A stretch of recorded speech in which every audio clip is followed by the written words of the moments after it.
Let's talk about tired mentors.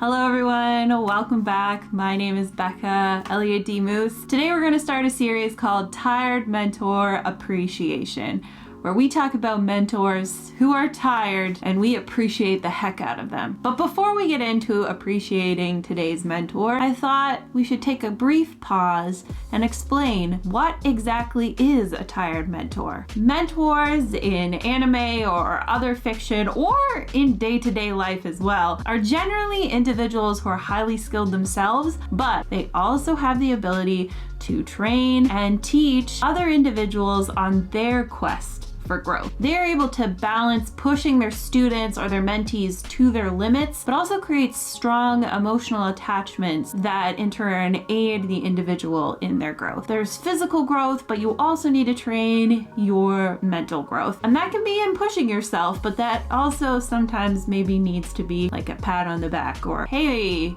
buddy, how are you doing today? Maybe you want to talk about your feelings?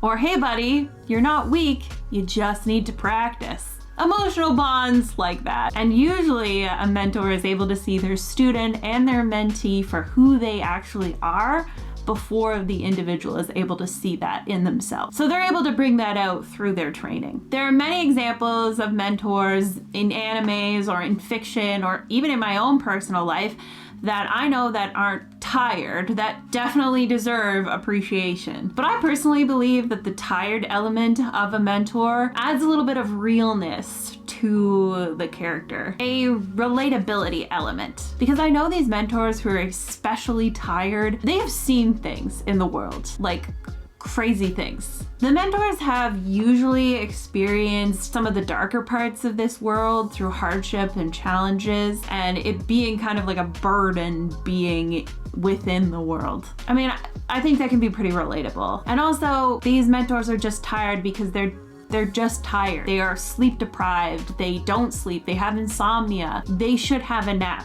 They deserve a vacation. So emotionally, spiritually, physically, these mentors are tired. So that's the definition. That's how we define our tired mentors. And now on to today's tired mentor. A mentor that for me really solidifies what a tired mentor is. In terms of a tired mentor, they are the blueprint. Today's tired mentor is Shota Aizawa. For those of you who don't know, Aizawa is a character from My Hero Academia. He's a teacher for class 1A at UA High School. He's normally dressed in black pants, a black shirt. He wears a white scarf that's not just a white scarf. It's made out of wire steel alloy and woven carbon nanofibers, which allows it to take like any shape. And it's this binding cloth tool that he uses to ensnare and immobilize his opponents. He's got a utility belt on, he has his yellow goggles, and his hair is wild and free and long. His quirk, which is, if you haven't watched My Hero Academia or read the manga,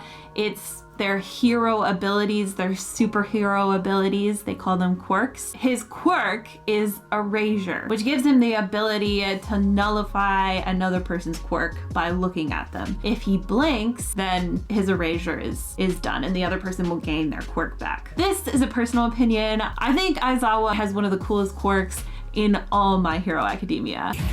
You really are so cool. Now from here on out, if you haven't watched My Hero Academia, there will be some gentle spoilers. I won't go into deep details, but there will be some spoilers throughout this. So if you haven't watched it and want to watch it and want to watch it spoiler free, just be warned in this video. Diving a little bit into Aizawa's backstory, he was also a student at UA. During school, Aizawa begins to doubt his ability to become a hero. Though his quirk can be super helpful and super effective in battle, he still feels that he is at risk because he doesn't have the proper countermeasures. Also, he does rely on his quirk to keep his eyes open, and if anything irritates that and he blinks, then his quirk is not useful in that moment. This is when his friend Oboro lends him goggles and says you can use these to protect your eyes, which he does, and he finds a lot more success in keeping his eyes open because now he's more resistant to attacks by villains that could irritate his eyes.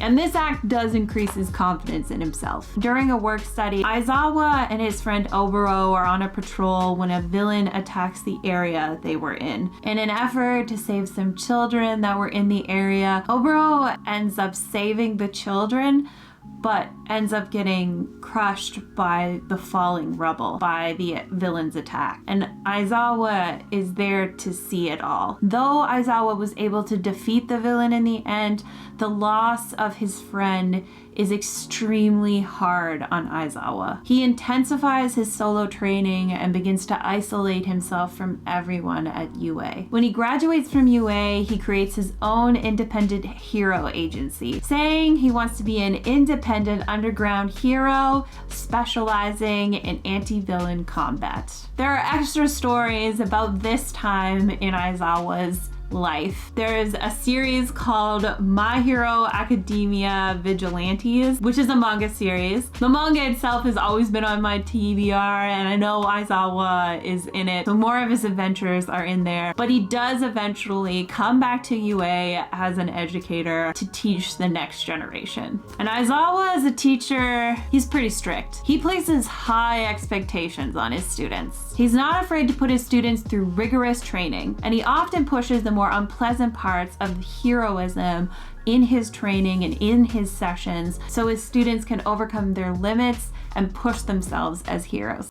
That was just a rational deception to make sure you gave it your all in the tests. And I think in doing that, Aizawa truly does care about his students. I mean, this guy has a real deep understanding about the unpleasantness, about the challenges that hero work brings. And he doesn't shy away from that in his teachings, because he wants his students to be fully prepared. He wants them to understand what they're actually choosing to do, which I think shows a lot of care. I mean, don't let that apathetic tone deceive you at all. This man truly cares about the well-being of his students and seeing them succeed. And this man would risk his own life for his students. For instance, in season 1, he puts his own body in the way of Shigaraki and his quirk of disintegration, trying to protect his students. He's also definitely not afraid to stand up for his students. In the sports festival, when Bakugo and Uraraka were fighting, there were so many people in the stands booing Bakugo because